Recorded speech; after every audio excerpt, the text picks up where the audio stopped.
Boa tarde. A gente vai ver então as diferenças entre o parnasianismo e o modernismo com os poemas do Alberto de Oliveira e o Oswald de Andrade. O primeiro então é do Alberto de Oliveira, o vaso chinês, que é estranho mesmo aquele vaso. Viu, casualmente, uma vez, de um perfumado contador sobre o mármore luzidio, entre um leque e começo de um bordado. Fino artista chinês é namorado. Nele pusera o coração doentio, em rubras flores e um sutil lavrado. Na tinta ardente de um calor sombrio, mas talvez por contraste à desventura, quem o sabe, de um velho mandarim, também lá estava a singular figura. Que arte em pintá-la! A gente, acaso vendo-a, sentia não sei que com aquele chin de olhos cortados à feição de amêndoa. Esse poema foi publicado no livro Sonetos e Poemas, de 1886, e nele a gente consegue ver que é bem uma explicação do que é o parnasianismo, que é a arte pela arte. Então, Alberto de Oliveira ele vai mostrar pra gente a descrição de um vaso.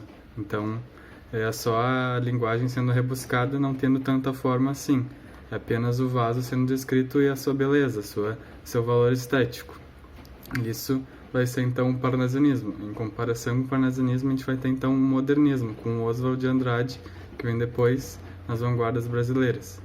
O primeiro poema dele que eu vou ler vai ser o Pronominais, do livro Pau Brasil, que originou o Movimento Pau Brasil, 1925, que começa assim: Dê-me um cigarro, diz a gramática, do professor e do aluno, e do mulato sabido, mas o bom negro e o bom branco da nação brasileira dizem todos os dias: deixa disso, camarada, me dá um cigarro.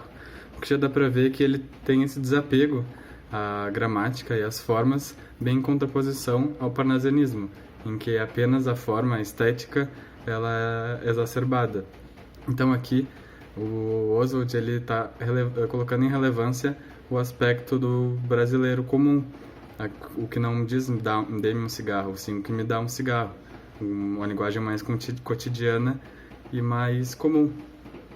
E depois disso também vamos ler o Erro de Português, também do Oswald de Andrade, que começa assim: Quando o português chegou, debaixo de uma chuva bruta, vestiu o índio. Que pena, fosse uma manhã de sol, o índio tinha despido o português.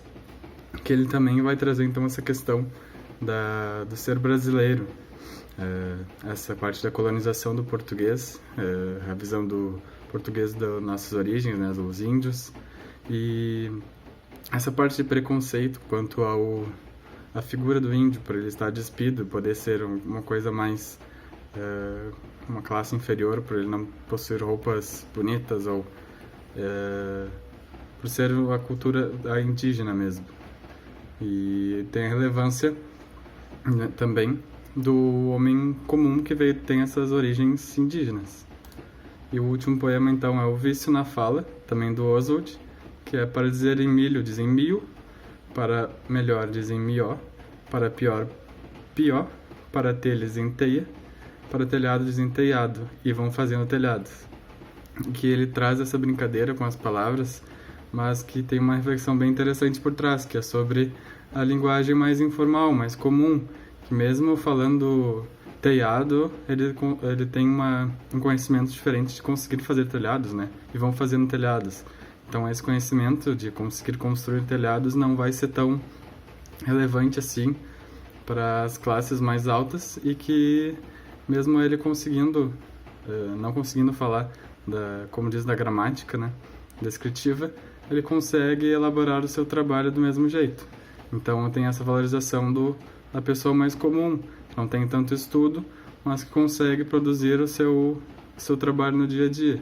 Mesmo dizendo mió, pió, telhado, consegue construir um trabalho comum.